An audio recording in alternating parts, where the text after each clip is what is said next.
राम राम जी सबको, राम राम। ईब के ने गली राम राम, ईब के रे दाऊ राम राम गली। हमारे बीच में हमारे बादली हल्के से आपके लोकप्रिय विधायक, आपके सुख दुख के साथी, जो बहुत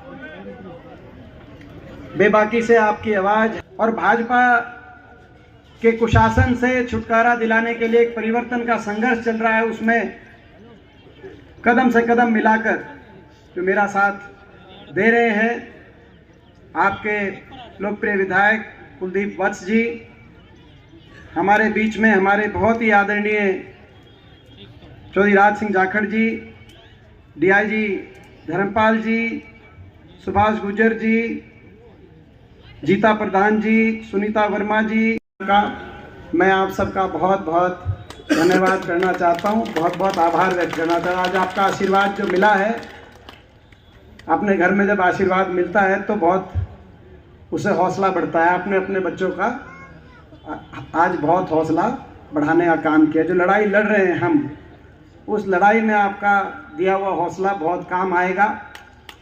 आपका मैं फिर बहुत बहुत धन्यवाद करना चाहता हूँ। आप लोग बहुत देर से बैठे हैं, इसको मैं उतार लेता हूँ जी, गर्मी ज़्यादा हो रही है, आपकी इजाज़त लेके। आप लोग बहुत देर से बैठे हैं, मैं ज़्यादा बातें नहीं, मगर कुछ बातें कहनी ज़रूरी हैं, क्योंकि हमारा ये प्रोग्राम चल रहा है हाथ से हाथ जोड़ो कार्यक्रम पूरे प्रदेश में। मगर मैं भी पहले, उससे पहले आपको बधाई भी देता हूँ और आपका धन्यवाद भी करता हूँ। अभी पीछे जब भारत जोड़ो यात्रा आई, पूरे देश में होके आई 3500 किलोमीटर, लेकिन जो जैसे रिकॉर्ड हरियाणा में स्थापित हुए, जैसा कार्यक्रम पूरे हरियाणा में, मेवात की दक्षिण हरियाणा की एक छोर से लेकर अम्बाला तक, और आप सब कदम से कदम पे आप लोगों का सबका साथ मिला, और पानीपत की रैली जो सबसे ठंडे दिन, पूरे साल के सबसे ठंडे दिन वो रैली हुई, और उस रैली में पूरे देश का रिकॉर्ड बना। और उसमें मुझे पता है कि अगर सबसे ज़्यादा अगर भूमिका रही तो बादली की भूमिका रही। मैं आप सबका बहुत बहुत धन्यवाद करना चाहता हूँ। उसी से माहौल बना है, उससे जो आज प्रदेश में जो माहौल बन गया बदलाव का, वो आपने अपनी मेहनत से बनाया है। आज हम ऐसे समय में अपने गांव में बात कर रहे हैं जब चुनाव का 1 साल रह गया है। प्रजातंत्र में हमारे संविधान के अनुसार 5 साल में चुनाव होते हैं, पहले 4 साल सरकार के होते हैं, आखिरी 1 साल लोगों के सोचने विचारने का होता है, विपक्ष के लोगों के बीच में जाने का होता है, और लोग फिर सोच समझ के तराजू पे रख के फैसला करते हैं। वोट की चोट से आने वाले समय का निर्णय करते हैं। अब 1 साल रह गया लोकसभा चुनाव में, तो शायद 1 साल से भी कम 11 महीने में चुनाव का बिगुल बच जाएगा। आपके बीच में हम लोग सारे आएंगे लोकसभा चुनाव में।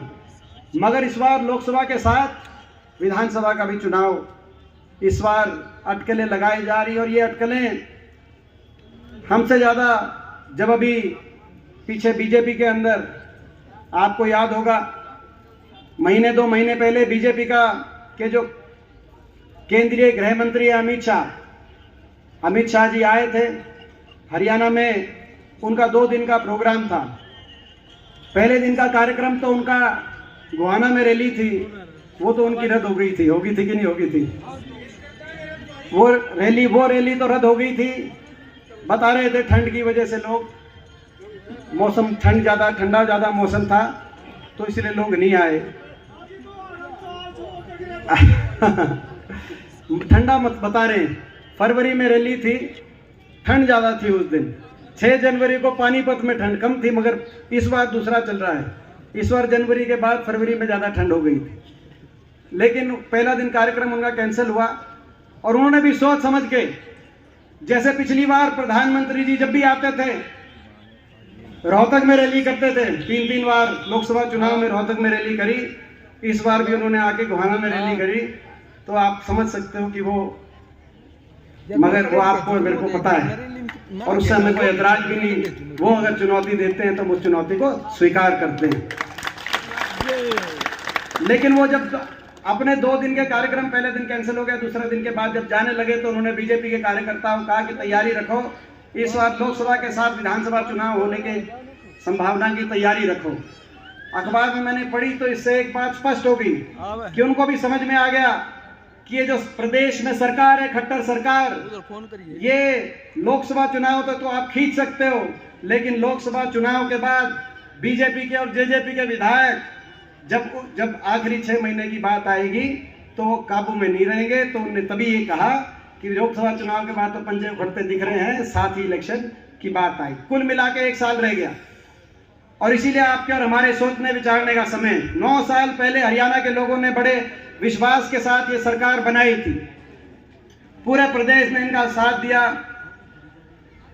यहां से भी चुन के गए, पूरे हरियाणा में अलग अलग जगह से चुन के गए और खट्टर सरकार ने जन्म लिया 9 साल पहले।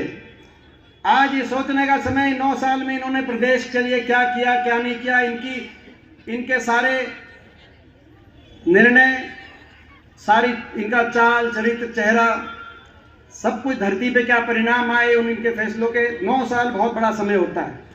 जो हरियाणा 2014 से पहले, जब भाजपा की सरकार बनी, उससे पहले कांग्रेस की सरकार में, हुड्डा सरकार में, देश में विकास दर में नंबर 1 था। हम प्रति व्यक्ति आय में नंबर 1 थे, प्रति व्यक्ति निवेश में यानी कि इन्वेस्टमेंट में नंबर 1 थे। गुजरात से 3 गुना इन्वेस्टमेंट हमारे हरियाणा में हो रहा था।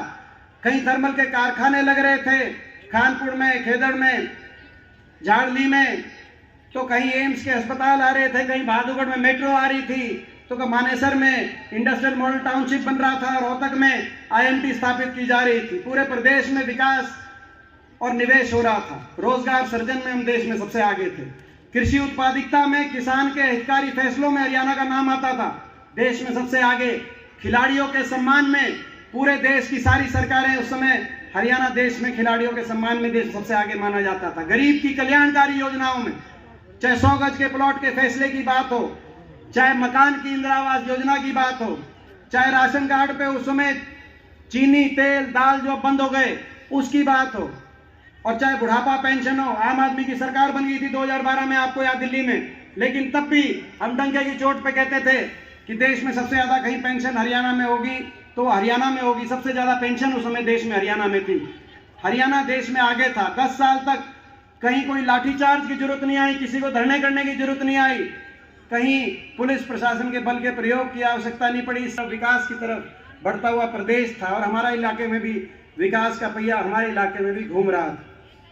वही हरियाणा आज 9 साल की खट्टर सरकार के बाद, बीजेपी की सरकार के बाद, आज विकास में तो 19वें पायदान में है। नीति आयोग के अनुसार, भारत सरकार के अनुसार विकास दर में 19वें पायदान में, और आगे पहुंच गया देश में तो बेरोजगारी में। देश में नंबर 1 बेरोजगारी में। हर घर में एक बेरोजगार नौजवान, बेरोजगारों की फौज खड़ी हो गई। हरियाणा दिल्ली के 3 तरफ है। यहां बेरोजगारी, यहां तो ये तो रोजगार देने वाला प्रदेश होना चाहिए, इसको दूरदर्शिता से आप प्रदेश चलाओ। देश में सबसे आगे प्रदेश होना चाहिए, रोजगार देने वाला प्रदेश होना चाहिए, लेकिन ना तो इन्वेस्टमेंट आया, ना निवेश आया, ना प्राइवेट में उस हिसाब से तेजी से हम आगे बढ़े। प्राइवेट नौकरी, सरकारी जितनी नौकरियां निकली, भर्ती घोटालों की भेंट चढ़ गई। पीछे जब छापा मारा गया एचपीएससी में तो 1.5 करोड़ रुपए तो एचपीएससी के दफ्तर में बरामद हुए।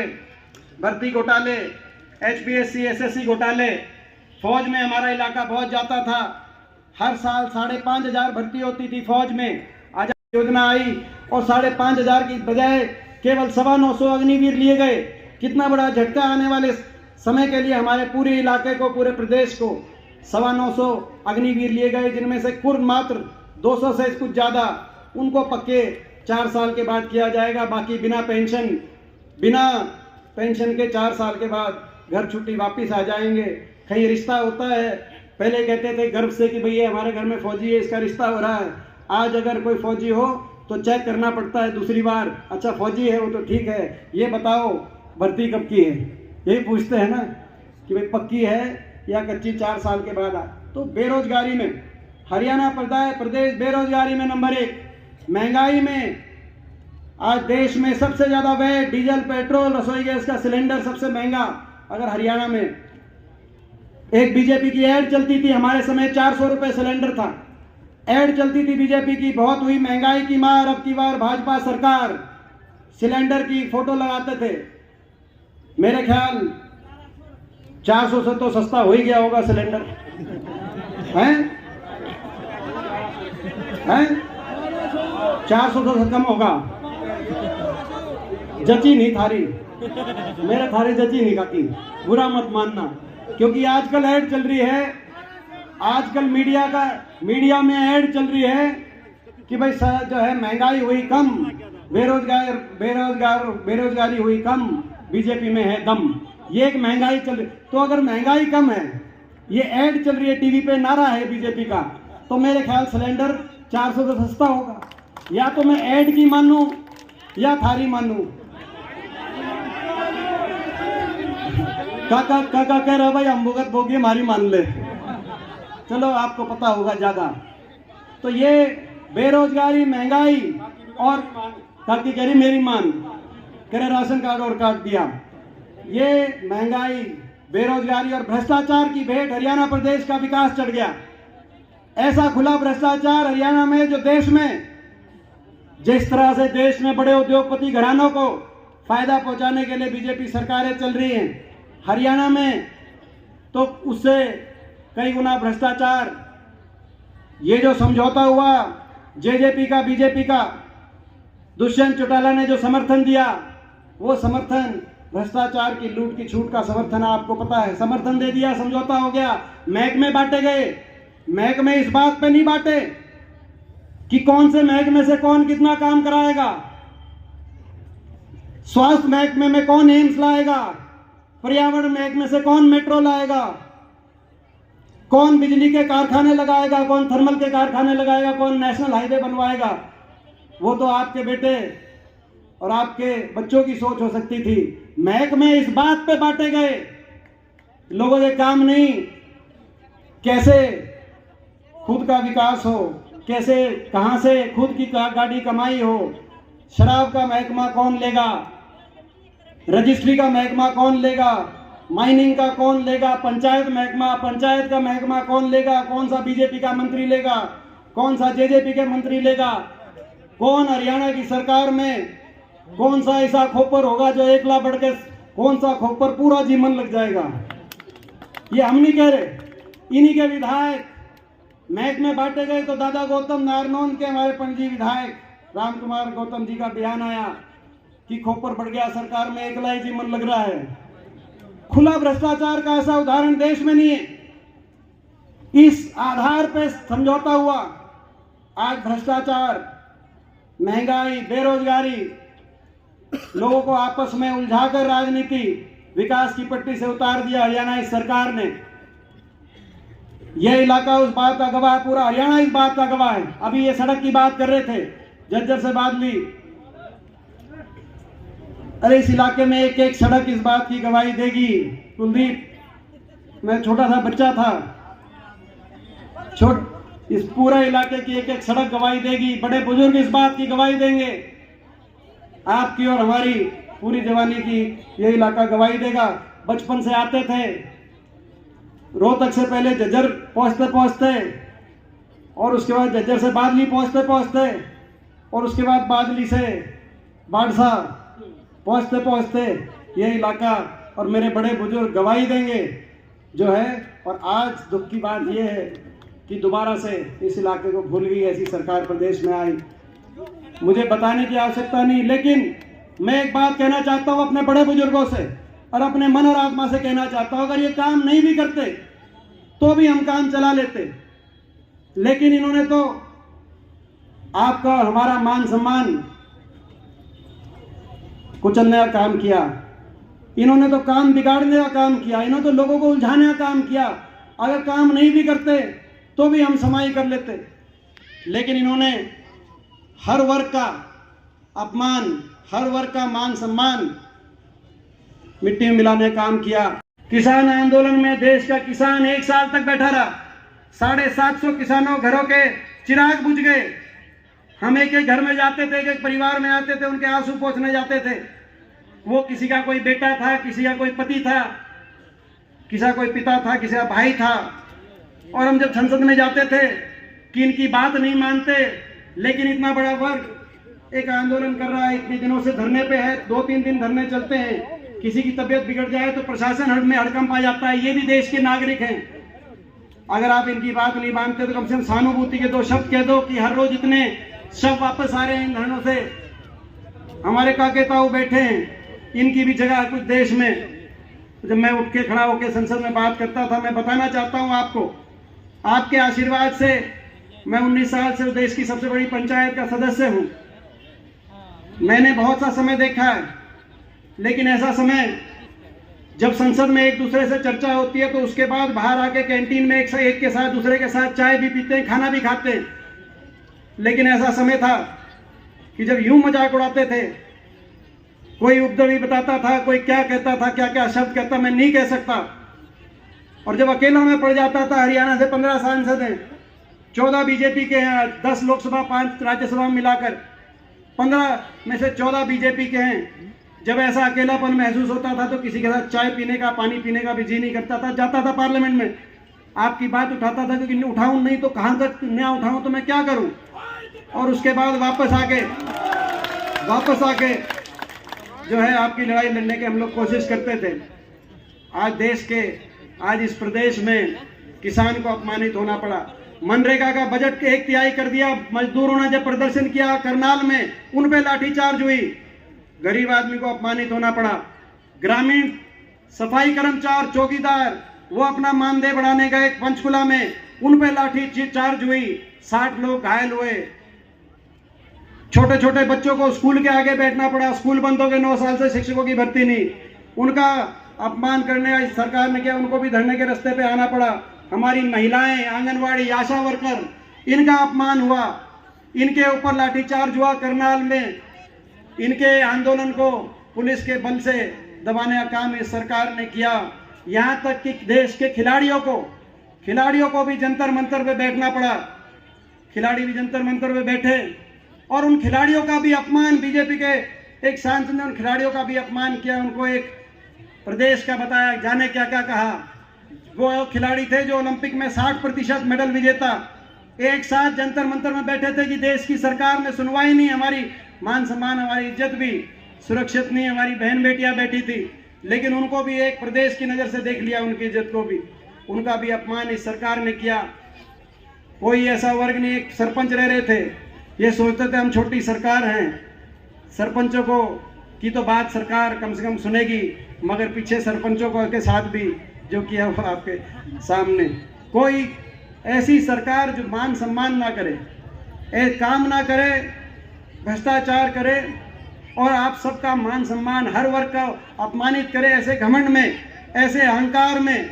और इसीलिए लड़ाई लड़ रहे हैं, इसीलिए ये लड़ाई आपके मान सम्मान के लड़ रहे हैं, आपके स्वाभिमान के लड़ रहे हैं, हरियाणा के स्वाभिमान के लड़ रहे हैं। मैं आपसे पूछना चाहता हूं, आज 1 साल बचा है, मैं अपने घर परिवार से पूछना चाहता हूं, बादली गांव में आपका आशीर्वाद, आपका साथ होगा तभी ये लड़ाई लड़ी जाएगी। मैं पूछना चाहता हूं, इस लड़ाई में आप अकेले तो नहीं पड़ने दोगे। मैं ऐसा ये पूछना चाहता हूं, ये लड़ाई लड़ें कि नहीं लड़ें? आप कहोगे तो लड़ेंगे इनसे, आप कहोगे तो लड़ाई लड़ेंगे और ये लड़ाई जीतेंगे, और ये लड़ाई लड़ेंगे भी और लड़ाई जीतेंगे, क्योंकि हमारी नैतिकता की लड़ाई है। हमारी हरियाणा खुशहाली के रास्ते पे, विकास के रास्ते पे लौटाने की लड़ाई है। ये लड़ाई हमारी सच की और राजनीतिक धर्म की लड़ाई है। सबको साथ लेके हरियाणा देश में सबसे आगे पहुंचे। 36 बिरादरी का मान सम्मान हरियाणा प्रदेश में हमारी लड़ाई है और इसीलिए हम जीतेंगे। पूरे प्रदेश में माहौल, आज पूरे प्रदेश में माहौल बदलाव का आपकी तरफ पूरा प्रदेश देख रहा है। कल मैं यमुनानगर में था, परसों मैं कैथल में था। पूरे प्रदेश के कोने कोने में आज बदलाव की गूंज है। बदलाव तो प्रदेश पिछली बार भी जाता था, लेकिन लोगों के साथ ठगी हो गई। बीजेपी ने 75 पार का नारा दिया था, याद होगा आपको। 75 पार की लोगों ने हवा निकाल दी। बीजेपी कहती थी, एक कहता था 75 पार, एक ठीक कह रहा है चीची, एक कहता था 75 पार, दूसरा कहता था बीजेपी को कर रहे हो जमुना पार। इलेक्शन का नतीजा आते ही दोनों बन के जमा पक्के यार। बन गए कि नहीं बन गए? और भाई हरियाणा में बना दी भ्रष्ट सरकार, हरियाणा में बना दी निकम्मी सरकार, और आज जनता कर रही है हाहाकार। ये हरियाणा की स्थिति है। बदलाव पिछली बार भी चाहते थे, थोड़ी कसर रह गई। इस बार बदलाव तय है, और उस बदलाव में मुझे विश्वास है आपका साथ और आशीर्वाद मिलेगा। और हम भी संकल्प कराए, हाथ से हाथ जोड़ो का जो हमारा संकल्प है, 5-6 संकल्प हैं जो आपके बीच में मैं लेना चाहता हूँ। हरियाणा दोबारा विकास की पट्टी पे लेके आएंगे। और उसके बाद मैं कुछ अपनी दिल की बात आखिर में कहूँगा। भाई संकल्प हाथ से हाथ जोड़ो का क्या संकल्प है? हाथ से हाथ जोड़ो यानी कि हरियाणा के हर भाई को दूसरे भाई से प्यार प्रेम की डोर से जोड़ो। हाथ से हाथ जोड़ो, पहला संकल्प हाथ से हाथ जोड़ो। दूसरा संकल्प किसान को एमएसपी गारंटी से, मान सम्मान से किसान को जोड़ो, हाथ से हाथ जोड़ो। तीसरा संकल्प हाथ से हाथ जोड़ो, हर गरीब परिवार को 100-100 गज के प्लॉट से जोड़ो, क्योंकि इन्होंने स्कीम बंद कर दी। जिनको मिल गए थे वहां पे 2 कमरे का सरकारी खर्च से मकान बनवा के देंगे, जहां 100-100 गज के प्लॉट बन गए थे। और जहां 100 गज के प्लॉट जिन परिवारों को नहीं मिले थे, वहां 100 गज के प्लॉट दिलवाने का काम करेंगे। तो हाथ से हाथ जोड़ो, हर गरीब परिवार को 100 गज के प्लॉट और 2 कमरे के सरकारी मकान से जोड़ो। हाथ से हाथ जोड़ो, हाथ से हाथ जोड़ो। नौजवानों को, जो देश में सबसे ज्यादा बेरोजगारी आज हरियाणा प्रदेश में, नौजवानों को रोजगार से जोड़ो। 2 लाख नौकरी समाप्त कर दी हरियाणा प्रदेश में इस खट्टर सरकार ने। पहली कलम से 9 साल से शिक्षकों तक की भर्ती नहीं हुई। जैसे देश में बड़े उद्योगपति घरानों के हवाले पोर्ट, सी पोर्ट, रेलवे बड़े उद्योगपति घरानों के हवाले की जा रही, ऐसे ही हरियाणा में भी सरकारी नौकरियां समाप्त की जा रही हैं। हाथ से हाथ जोड़ो, हर नौजवान को रोजगार से जोड़ो। 2 लाख नौकरी जो खत्म करी है पहली कलम से बहाल करके 2 लाख की भर्ती निकलवाने का काम करेंगे, ताकि पूरा प्रदेश हमारे इलाके को। हाथ से हाथ जोड़ो, बड़े बुजुर्गों को भी नहीं भूलेंगे, क्योंकि सबसे ज्यादा अगर धोखा इस प्रदेश में किसी के साथ हुआ है तो बड़े बुजुर्गों का साथ हुआ है। बड़े बुजुर्गों का था 5100 पेंशन। आपको याद होगा जब जेजेपी ने, दुष्यंत चौटाला ने समर्थन दिया बीजेपी को, जब इनकी 10 सीट आई, 10 सीट आते ही ये कहा कि हम उस पार्टी को समर्थन देंगे जो 5100 पेंशन देगी। हुड्डा साहब ने कहा कांग्रेस पार्टी के घोषणा पत्र में आपसे पहले 5100 पेंशन लिखा हुआ था, आप कांग्रेस पार्टी के साथ आओ, हम 1 नवंबर 2019 यानी कि 4 साल पहले हम पहली तारीख से 5100 पेंशन देंगे। बोला नहीं, मैं पहले बीजेपी से बात करूंगा। अमित शाह जी के घर गए, गृह मंत्री जी के घर पे बाहर प्रेस कॉन्फ्रेंस हुई, आपको फोटो याद होगी टीवी में। एक तरफ केंद्रीय गृह मंत्री खड़े थे, एक तरफ खट्टर साहब खड़े थे, बीच में दुष्यंत चौटाला थे, और क्या कहा, समझौता हो गया, 5100 पेंशन आएगी और बीजेपी की सरकार बनेगी, खट्टर साहब मुख्यमंत्री बनेंगे। ये प्रेस कॉन्फ्रेंस आई। मेरा ये मानना है शायद 5100 पेंशन आपकी आली होगी। आगे क्या है कदे आपकी रह रही हो, बाकी आगे हो नहीं आई, आधी भी नहीं, आधी आई है, कट और गई। तो भाई जो है बड़े बुजुर्गों के साथ बड़ा धोखा। इसीलिए डंके की चोट में फिर देश में सर्वाधिक बुढ़ापा पेंशन होगी। बीजेपी प्रदेश के सारी सरकारें सुन ले, डंके की चोट पे आम आदमी पार्टी, बाकी प्रदेशों में सारी पार्टियां सुन ले, देश में सर्वाधिक पेंशन होगी। हाथ से हाथ जोड़ो, हरियाणा के बड़े बुजुर्गों को जोड़ो। 6000 बुढ़ापा पेंशन से हरियाणा के बड़े बुजुर्गों को जोड़ो पहली तारीख से। ये भी नहीं कि भाई पेंशन दिलवाएंगे, तारीख नहीं बताएंगे, पहली तारीख से, ताकि एक घर में 2 पेंशन आए तो 12,000 एक तनख्वाही आ जाए बड़े बुजुर्गों की। हाथ से हाथ जोड़ो, खिलाड़ियों को दोबारा से पदक पाओ और पद पाओ की नीति से जोड़ो, ताकि ओलंपिक में हमारी विजेता बहन साक्षी मलिक को जंतर मंतर पे 9 साल की खट्टर सरकार के बाद हाथ जोड़ के ना बैठना पड़े। खिलाड़ियों का मान सम्मान हो, देश में हरियाणा का नाम हो, दुनिया में हरियाणा का नाम हो। तो हाथ से हाथ जोड़ो, खिलाड़ियों को दोबारा से पदक लाओ, पद पाओ की नीति से जोड़ो। हाथ से हाथ जोड़ो, हर गांव और शहर को विकास की उस रफ्तार से जोड़ो। मैं एक उदाहरण देता हूं अपनी बात। कल हमारे विधानसभा में एक जयवीर वाल्मीकि जी खरगोदा के, उन्होंने सवाल पूछा कि मेट्रो का क्या है हरियाणा में। जवाब मिला खट्टर सरकार का कि 2010 में भारत सरकार ने फैसला किया था कि दिल्ली के बाहर मेट्रो जा सकती है। 10 से 14 तक 4 साल में हुड्डा सरकार में, कांग्रेस की सरकार में 41 किलोमीटर हरियाणा के अंदर मेट्रो आई। गुड़गांव में, बल्लभगढ़, फरीदाबाद और बहादुरगढ़ 4 शहर मेट्रो से जुड़े और 41 यानी कि एक साल में 10 किलोमीटर मेट्रो उस समय मंजूर हो रही थी और बन रही थी। लेकिन 9 साल में, यह भी एक कमाल है, विकास को रोकना आसान काम नहीं है। 9 साल में 40 किलोमीटर आप छोड़ो, 40 इंच आप छोड़ो, 40 सेंटीमीटर भी मेट्रो कहीं मंजूर नहीं हुई। इसीलिए हाथ से हाथ जोड़ो, हरियाणा के गांव शहर को मेट्रो से जोड़ो, हरियाणा के गांव शहर को विकास की उस रफ्तार से जोड़ो ताकि बहादुरगढ़ की मेट्रो सापला होकर रोहतक पहुंच सके और नजफगढ़ की मेट्रो बादली होकर झज्जर पहुंच सके, फरीदाबाद की मेट्रो आगे पलवल पहुंच सके, जो ताकि विकास में विस्तार हो। हाथ से हाथ जोड़ो।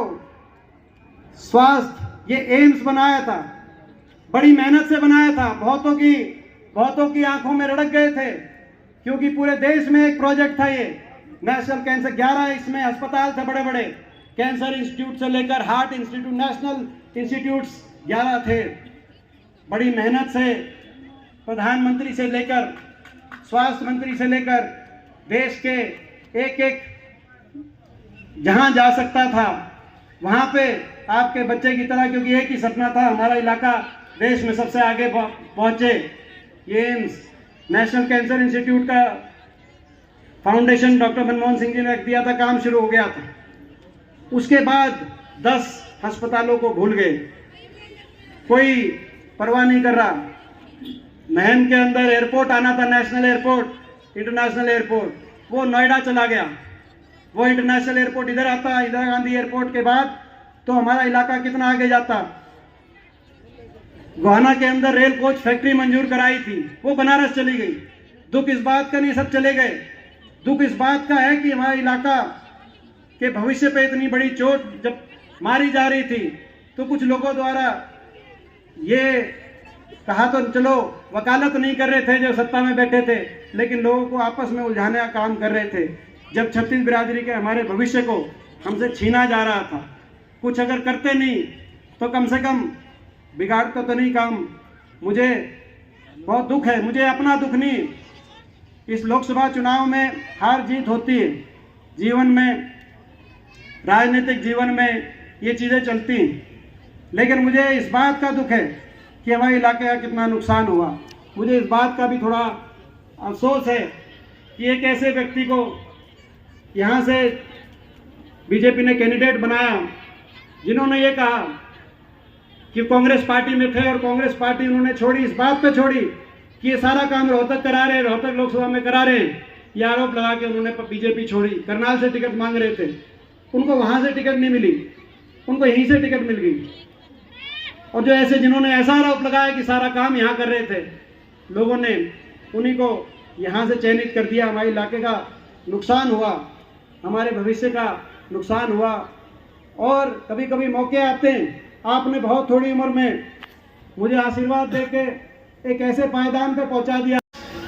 जितने विपक्षी दल थे, जितने विपक्षी नेता थे, उन सबकी नज़र थी कि अगर यहाँ से रोहतक से आप दोबारा से आशीर्वाद देके भेजते तो देश के विपक्ष में और देश के नेतृत्व में आपका बहुत बड़ा, उस बड़ी पंचायत में जहाँ आपने मेरे को भेजा था, वहाँ एक बहुत बड़ा स्थान इस इलाके का मिलने जा रहा था।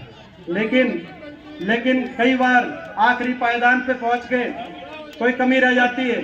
हो सकता है कुछ कमी रह गई हो, वैसे कोई कमी रह गई हो। मैं एक बात कहना चाहता हूं, लेकिन ये जो हो जाता है उसको वो अच्छा हो जाता है। अब तो आगे की तरफ हम बढ़ेंगे, हरियाणा के अंदर बदलाव और परिवर्तन के संकल्प के साथ बढ़ेंगे। और अपने इलाके की सबसे बड़ी जिम्मेदारी है, क्योंकि आज सब आपकी तरफ देख रहे हैं। मैं आपसे यही पूछना चाहता हूं कि भाई ये ईमानदारी से जो हम लड़ाई लड़ रहे हैं, इस लड़ाई में आपका साथ और आपका आशीर्वाद पूरा रहेगा कि नहीं रहेगा, मैं पूछना चाहता हूं।